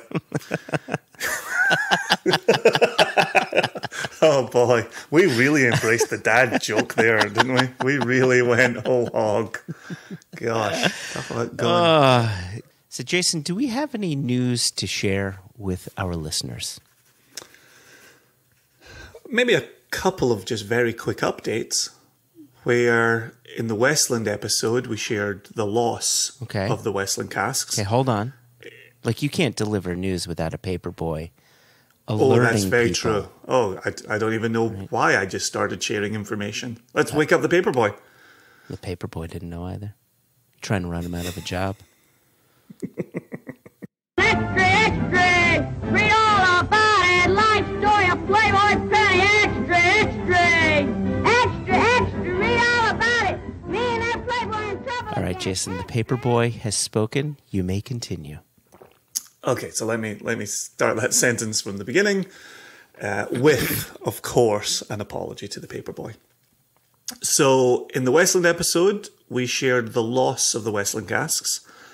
And in the Bill Lumsden episode, we shared the finding, the discovery of the Westland casks. Mm-hmm. And so in this episode, we will share they are being bottled in the very early part of July. Mm-hmm.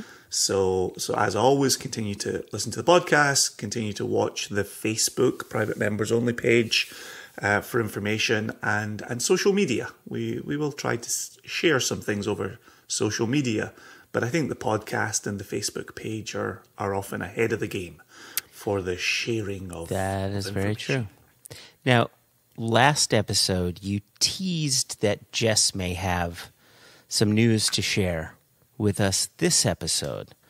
And you know, and I know, that I don't have an audio file from Jess. Indeed. So, indeed. That was a misspeak. Yeah. And so we will definitely have the dear Jess on, but it won't be in this episode. She did actually say to me in one of our weekly meetings, like, oh, I find out I've got some information to be sharing, and I found that out by listening to One Nation Under Whiskey. Like, oh, that's good. I'm glad you're listening to One Nation Under Whiskey. We manage by podcast. I mean, who else? Everybody does it. Am I right? See how fantastic. What a treat for our listeners. They find out things at the same time as our employees. How delightful is that? We talked about this being a transparent podcast from the beginning. Here we are. Can't get more transparent than finding out at the same time as the people who work for and with Single Cast Nation. You know, I will. Let me add one little bit of news here, and if we've mentioned this before, then you get to hear it all again. But our retail release number 7 is, and that's retail release number 7 for the U.S. It's about to get in the air. It is in the air. It's about to hit U.S. shores. So you should be seeing that hit store shelves within the next few weeks. Really excited about that. Along with that shipment is our 17-year-old Orkney from a sherry butt. And that one is not a retail release. That one's our online release. And so we're going to be selling those one per person. I think we, you know, as I'm mentioning this, I feel as if we have mentioned this before, so I'm just going to reiterate it. We're going to be selling that one per person. It's in collaboration with the Water of Life film. Our friends Greg and Fiona and Alphonse out there, and Trevor. And so we're collaborating with them and their movie, and that will go on sale. I don't know when that'll go on sale, Jason. Sometime in July. How's that? Is that good for you?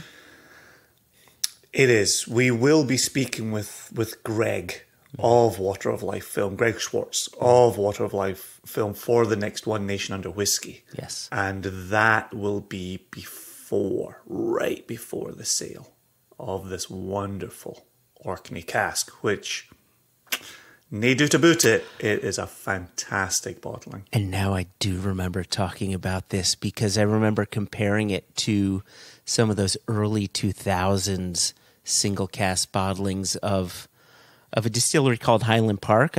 Ours is from an Orkney distillery, It's not from Scapa, but it is from an Orkney distillery. And similar to what Highland Park did in the early 2000s, we're releasing a cask of similar luxurious qualities. Yeah. Luxurious quality. I like that a lot. You're welcome. I would say we'll put that on the label, but labels are printed and attached to bottles. But okay. In my heart, it will be luxurious quality. Yeah. So I think that's it for the news. You don't have anything else to add, do you? Not this week, at least, do you? Not this week. After, no. Should we put a task for Elijah in here just so that he can find out about it at the same time as the listeners? What can we have him do? What should we have Elijah do? Oh man, I'm gonna send him some shoes, and he can shine my shoes and send them back to me. That'll be his job. I don't even know why I'm having him shine me. I don't know. I don't know, Jason. Listen, wow. listen. He does so much more for us than Listen. Oh, Elijah, I apologize. This has really gone off the rails. A few weeks back, we received an Instagram message, and I want to bring that up because the Instagram message turned into a thing. Okay? So an Instagram message, you say? Yeah. So we got this message. Where is it? I'm rewinding. I mean, actually, this goes back to April 15, right? Which used right. Yeah, right. That's a couple of full months. Okay. Yeah. And so the message came from Colin Mayers, and he says, "Hey guys, long-time listener, first-time messenger." And he goes on, he says, "So I won a, quote, guess the fruit-based competition via San Francisco World Spirits Competition Instagram. The prize being a bottle of said spirit, which has a base of," what do you think it is? If we're talking about a fruit spirit.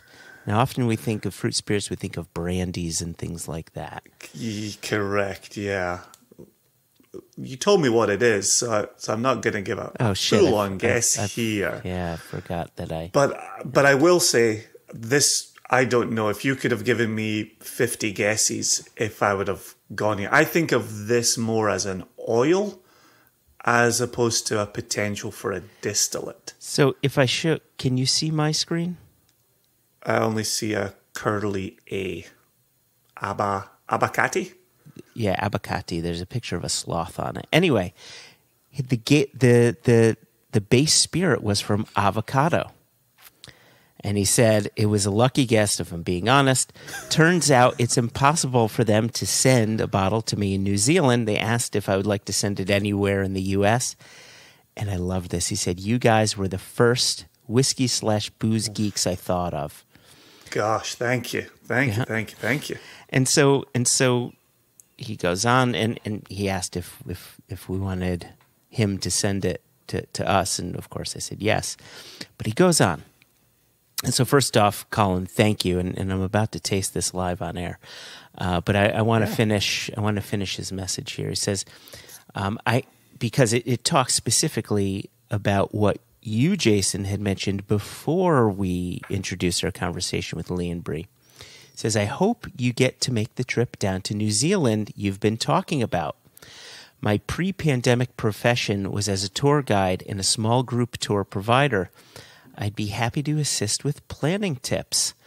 And this is the part where he must be joking, because he says in parentheses, "There's a lot more Lord of the Rings a lot more than Lord of the Rings in New Zealand than just Hobbiton." Yeah, one of us knows that, and one of us doesn't want to believe it. So I appreciate this sharing. It's a shame we're not tasting this together, given the way this was set up by our good man here. Yeah, I know. But you know what? We have a trip coming up, and I'll bring this on. I'll bring the samples of it on our trip. Well, let's see how this tasting goes.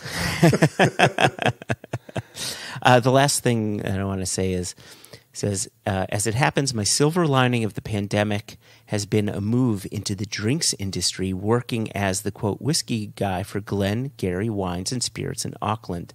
Your podcast has become all the valuable to me as I move from enthusiastic whiskey consumer and observer of the industry to now being in the industry. All the best, and Slanjava Colin, a Glaswegian in Auckland. Oh, see? I thought you'd like that. And what was Colin's last name? Could you remind me? Mayers, Mairs. Colin Mayers. Okay, there's Yes. a name to watch out for. So unlike David Mayer of the Balvenie, Colin has pluralized his name. He's all the mayors. Yeah, he's one of the famous mayors. So I've poured this avocado spirit into my glass, and just so everybody's aware, it is 24% alcohol. It is certified vegan. And if you were to smell it, it doesn't smell anything, like I'm not getting an avocado-iness to it. You know, how would you describe the scent or the flavor of an avocado, Jason? I think of the fattiness, and I think there's a bit of, and I know it's obviously coloured green, but I often think of a certain greenery with fresh avocado as well. Like it's that fatty, almost fresh shoots, kind of greenery from an avocado. I'm just trying to figure out how they get avocado in this process. Like, how do you treat avocado flesh to get sugar, to get a wash, to get a fermentation, to get alcohol? I just can't get beyond avocado oil. I do imagine it having a good texture from given how stuck I am.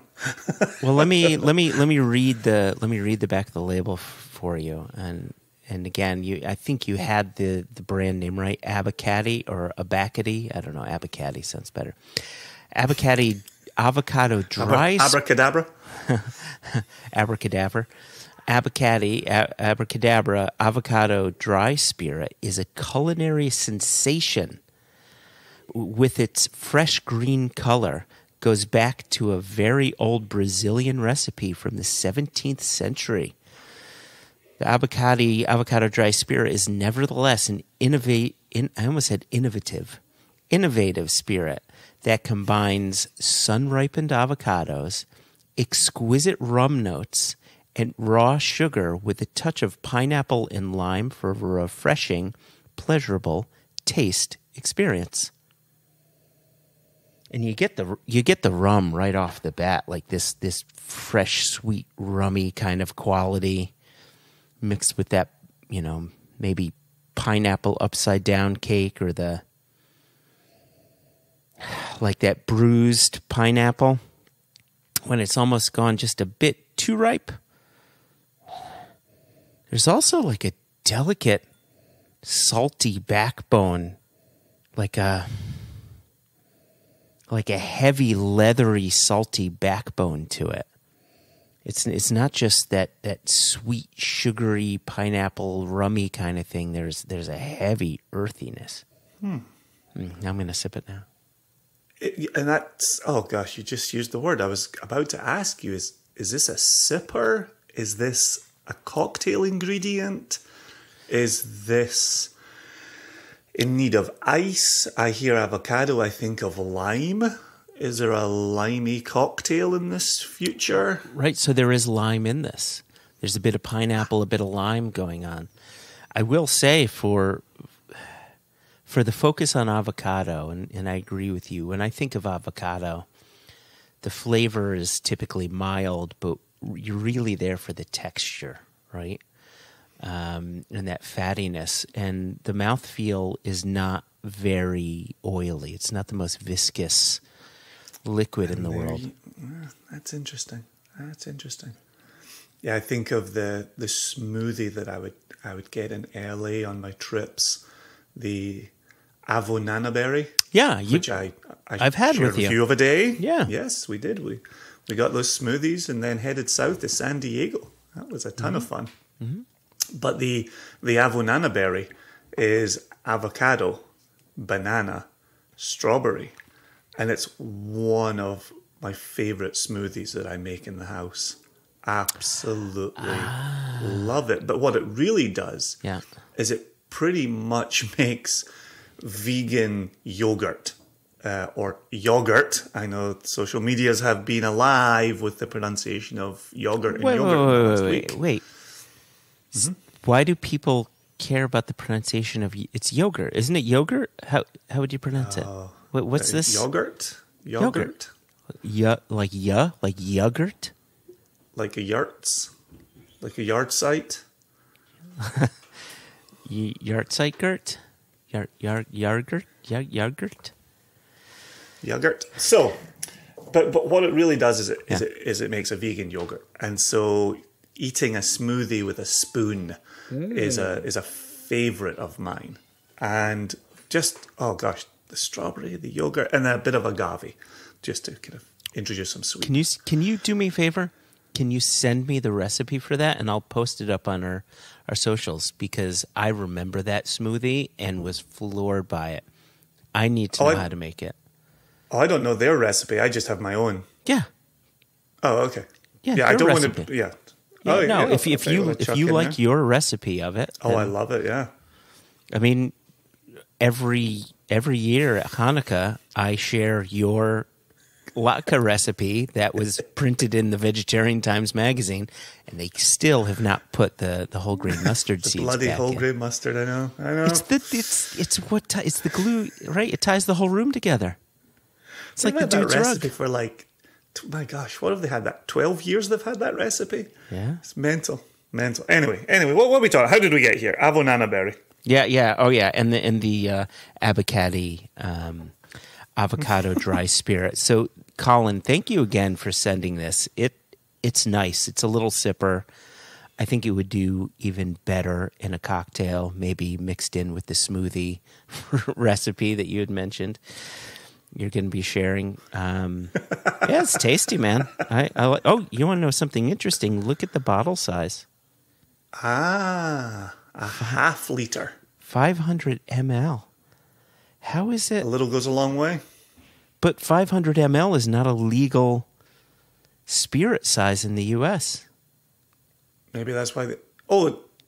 Isn't it one of the newly added ones? No. You and I have had this conversation before. No, it's not. And that's the frustrating thing, is that they didn't allow the 500 milliliter. And there's so much great 500 milliliter spirit to go around. No, it's still 375. They've added 700. And they've added some unusual Japanese sizes as well, like 784 milliliter, and kind of off the beaten path sizes, but not 500 milliliter, which seem to be, well, think about down there. There's so much spirit being bottled in Australia and New Zealand in 500 milliliter. That's just like Leigh and Bree had said. That's your common size. So is that bottle for export? Is it from a foreign producer? I wonder if it was brought in as a sample. Oh, I see what you're saying. Let me answer that question. So this is made in Germany.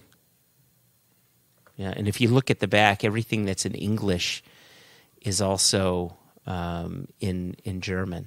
Oh, and by the way, there's one last thing I wanted to add here. It says you could drink it pure on the rocks, mix it and sip with great rum, cachaça, gin, vodka, or sparkling wine. There you go.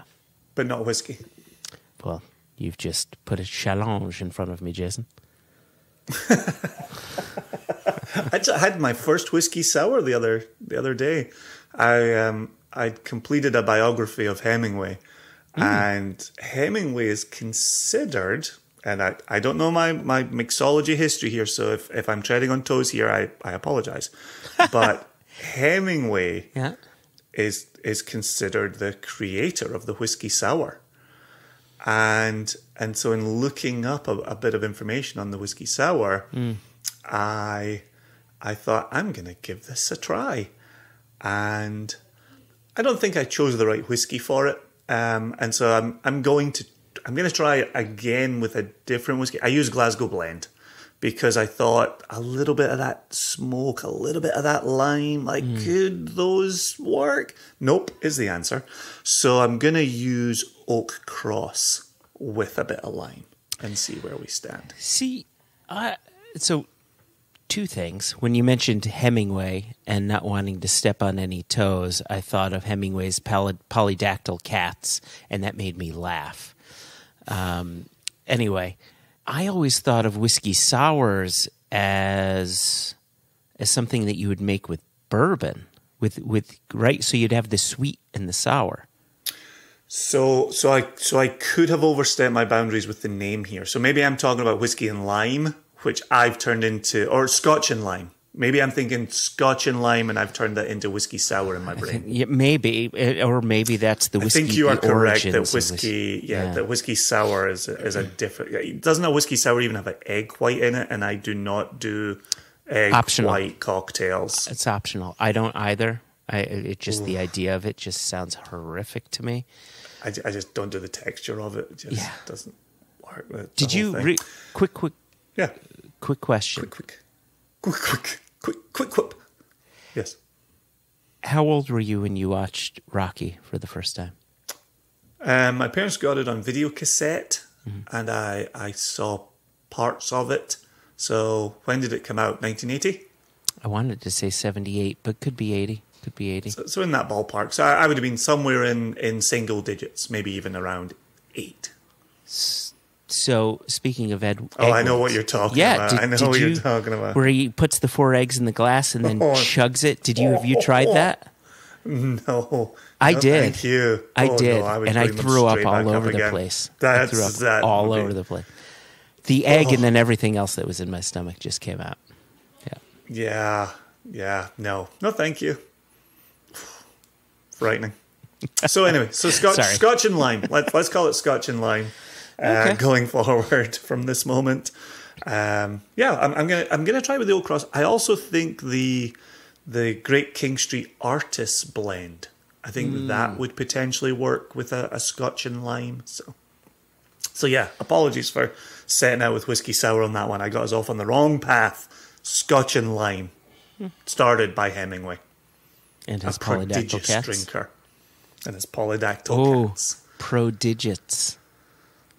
Oh, prodigious. Sorry. Yeah, there we go. Anyway. So just for our listeners, if you want to get in touch with us, send us a message. You could do what Colin Mayers did, the pluralized Colin Mayers. You can reach out to us via Instagram. We're at One Nation Under Whiskey. You could email us questions at One Nation Under Whiskey. You could Facebook us, just look for One Nation Under Whiskey in the Facebook search bar, and boom, you'll find us via our page or our group. And then finally, if you're all about the Twitters, if you're all about the tweets, we are at One Nation Whiskey, and we're of course whiskey. Of course, is never spelled with the E. It's always without the E. And there's one last thing I want to say. So we haven't brought it up too much. We've been getting some good stars. 5 stars on our Apple Podcasts ratings, but we haven't received any new commentary. So if you want to go ahead and leave us a 5-star rating, we greatly appreciate it. If you leave a little message as to why you love the podcast, and we see that, we will read it on the air. So we welcome any and all positive feedback. You have any negative feedback, you can email us questions at onenationunderwhiskey.com, and whiskey again without the E. Leave a little message. Leave a little message. I just heard it in that cadence. So, any more words? No, I'm fresh out of words, Jason. I've got a fair bit of avocado in me, some avocado spirit. And it's not a thing I expected you to be tasting on the podcast this episode, but here we are. Colin was nice enough to send the bottle this way, I thought it was only fair to mention it on the podcast and talk about it on the podcast and enjoy it on the podcast. And now Colin, like Jess and Elijah, knows that Guildford is where samples go to die. So I look forward to tasting it in person in Kentucky, not on the podcast. We can record while we're in Kentucky. I'm not taking all my stuff. I'm taking all of our stuff. Oh, that's true. You are. You are. Yes, we've got an interview scheduled in there. Yes, we do. Yeah. Yeah, we do. That's only, yeah. All right. All right. All right. All right. See what I did there? See what I did? Oh, that was so... I'm not sure people know what I did there because we haven't given too many details, but I know what I did there, and I'm so proud of myself. So proud. Well, Jason, thanks to you as always for being my wonderful co-host, my friends with benefits of being able to work together, and that's the only benefit that we share. Thanks to Leigh and Bree for being, of course, the wonderful people that they are, making the wonderful whiskey that they do. And thanks to Colin for reaching out, for sending this avocado spirit. And thanks, as always, to our listeners. We really appreciate it. Until next time, Jason, listeners, I bid you all adieu. Oh, gosh. Hold on, I'm almost there. Yep.